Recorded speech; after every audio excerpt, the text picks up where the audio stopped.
Dito umiikot ang buhay ng tao. Pag wala ka nito, parang kang basura sa mundo.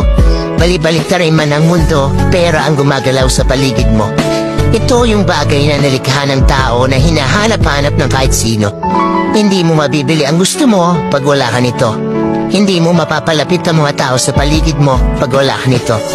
Pera na kayang sumira ng pagkakaibigan at pamilya. Minsan kakaibiganin ka pag may pera ka. Kikilalanin kang kapamilya pag asensado ka. Pero pag nawala sa iyo ang pera mo, lalabas ang tunay na hulay na nasa paligid mo. Matuto magtabi para sa sarili, huwag bigay dito, bigay doon. Kasi sa huli, ikaw din ang mamumulubi.